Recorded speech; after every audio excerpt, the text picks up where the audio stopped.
Tapalähistel asuv sõjaväe harjutusala on hiiglaslik. Pikad looklevad teed, siin-seal silma jääb sõjaväetehnika, mõned purustatud, mahajäetud rajatised. Kuid just siin treenitakse, et Eestist kunagi sellist sõjast räsitud maad ei saaks. Kuhu me täpselt sõidame siis? Mis siin toimub? Kaitseväe keskpolügoonil toimub juba 3. päeva 1. brigaadi juhtimise all õppus Wintercamp. Lähme siis vaatame, mis seal toimub.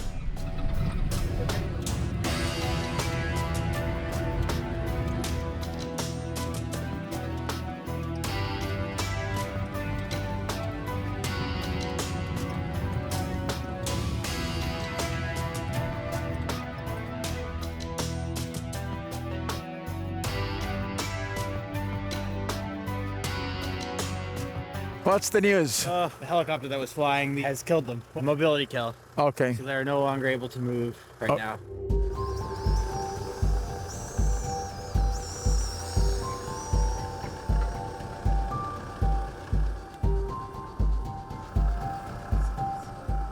My understanding is the Estonians dismounted on the far side of this swamp, and they're moving through probably to clear or destroy this vehicle here. And the Estonians are today the enemy. The Estonians are, so they're practicing as the enemy today. We just switched the roles, so they're the advancing enemy force for this exercise, and we're the defending friendly force, blue force. Õppuste filmimine tähendab muidugi pidevat ootamist, et midagi algaks. Mõtlen just, et kas ka sõjaolukorras on samamoodi, et on täielik vaikus, rahu ja siis korraga on kogu see maailm, nagu me teame, uperpallis.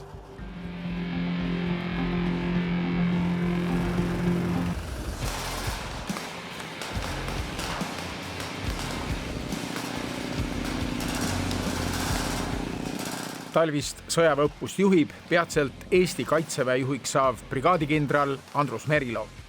Me harjutame lahingutegevusi talvistes tingimustes. Ja stsenaariumis me põhimõtteliselt imiteerime samu asju, mida me näeme, et me päris sõjas hakkame tegema. Päris sõjas hakkame tegema. Ikkagi tahaks loota, et seda sõda ei tule. No, me loodame kõik, et sõda ei tule, aga meie ülesanne selleks valmistuda ja seda me täna siin põllu peal ka teeme. Siin on terve liitlaste lahingugrupp, mis on suurusjärgust 1000 inimest ja vastu on siis Kaospataljoni kompaani lahingugrupp, mis on suurusjärgust 300 inimest. Kuulsin, et eestlased on sel korral vaenlase rollis. Me ei saa niimoodi lugeda, et üks on vaenlase rollis, teine mitte. Et mõlemad üksused meie vaatevinklist täidavad ikkagi oma lahingu ülesannet, lihtsalt nad peavad kellegiga sõdima siin. Nii et siin õppusel ei selgu, kes võidab? Õppusel võidavad kohe kindlasti kõik, sellepärast, et meil on siin konkreetselt väljap eesmärgid ja isiklikult kogemust võin öelda, et õppustel tegelikult näiline kaotus õpetab lõpuks rohkem kui kerge võit. Kui Eestis olevaid liitlasi vaadata, siis esmane, millele mõelda, on tegelikult mitte see, et meil on nad kohal, USA, Ühendkuningriigi ja Prantsusmaa sõdurid, vaid et siin on 3 NATO tuumariigi väed.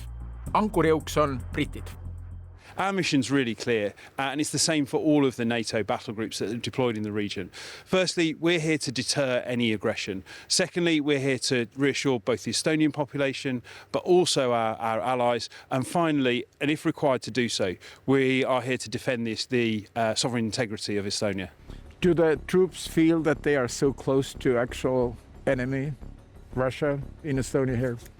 So over the last 2 years, and since the Russian invasion of Ukraine, the operational focus of being here in Estonia couldn't be clearer. The sort of the escalation that is happening. Some people are still skeptical in Estonia, saying that NATO is here very strong, but it's not been tested. I think Ukraine proves that NATO is operational. But NATO is not there. Physically. And whilst Ukraine is not a NATO country, the solidarity that NATO has shown with Ukraine, both in terms of its military aid, but also its training of Ukrainian soldiers, which is happening here in Estonia and in the UK, shows that actually, as an alliance, it will stand the test. Prantslastelt kuulen, et Eesti ei ole vähemalt talvel kerge koht, kus sõda mängida. We have to learn how to combat in Estonia. Before, we are trained to combat one enemy, but here there is an enemy and also there is a cold weather. So there is like different purpose for us to be here. There is to protect Estonia, to protect NATO, the NATO country, and also to learn about ourselves and to learn how to combat in cold weather. And also in this kind of forest, it's a little bit different than the forest in France. How big is the French contingent in Estonia? So in Estonia, we have almost 400 people. We are here all the year. We are attached and reinforced as a British battle group, and every 4 months there is a different unit. Kõik liitlased on Eestisse toonud kaasa ka oma tehnika. Üheks võimsamaks süsteemiks peetakse ameeriklaste HIMARSeid.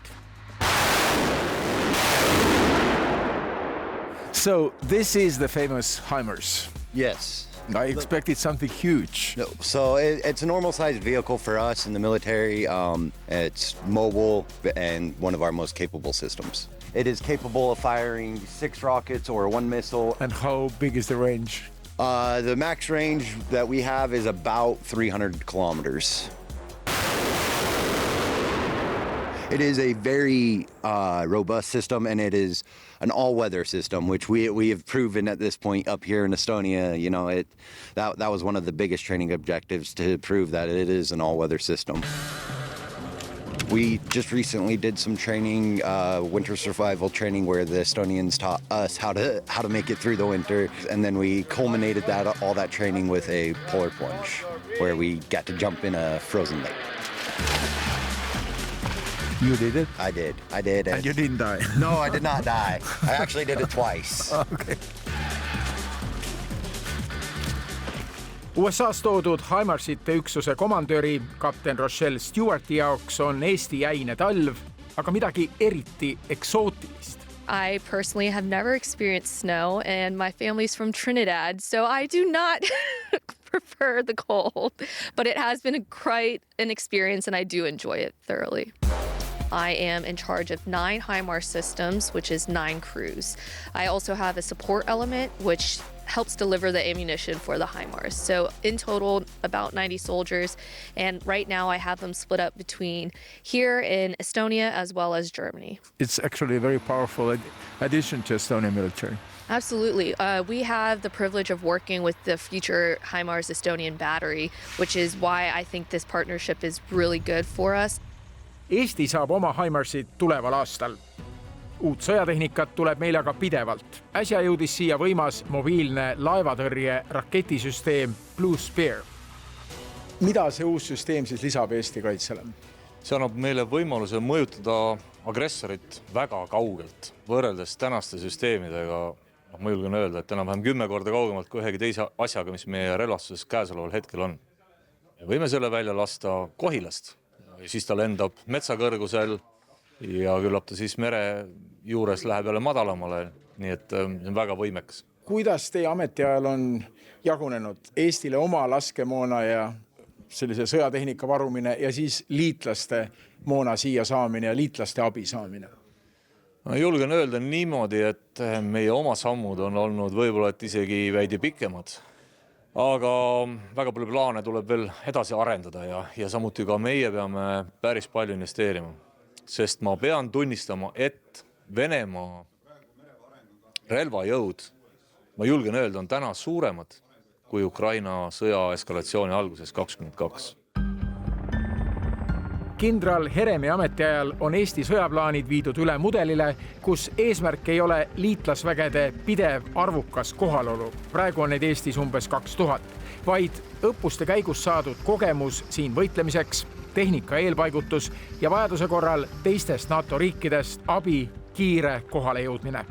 Raketid jõuavad siia üsna kiiresti. Õhujõud jõuavad siia, me räägime tundidest.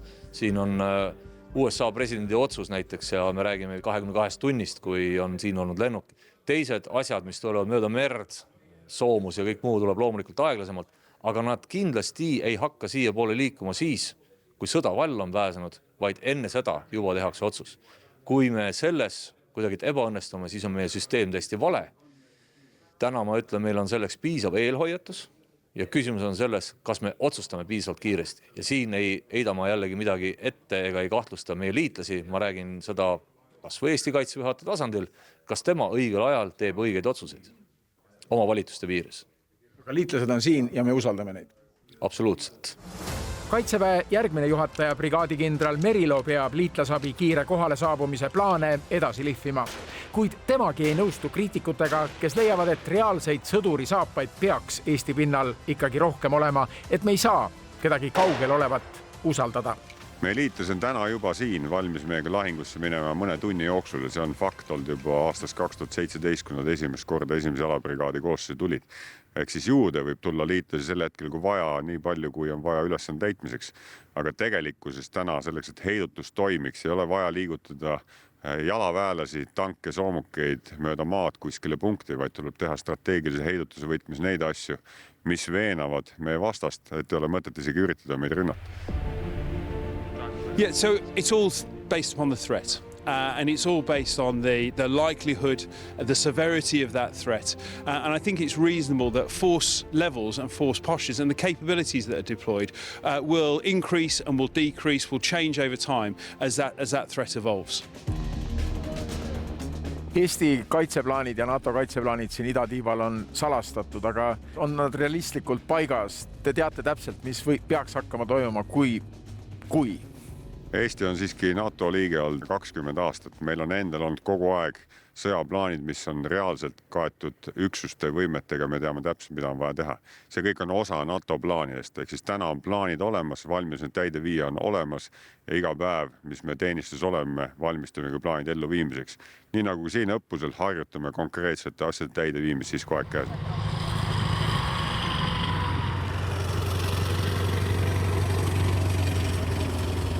Aga kui te olete öösel polügoonil, need õppused toimuvad ka öösiti ja sinne tank sõidab kell 4 mööda teie telgist ja te ärkate üles, siis mis kõige enam muret teeb?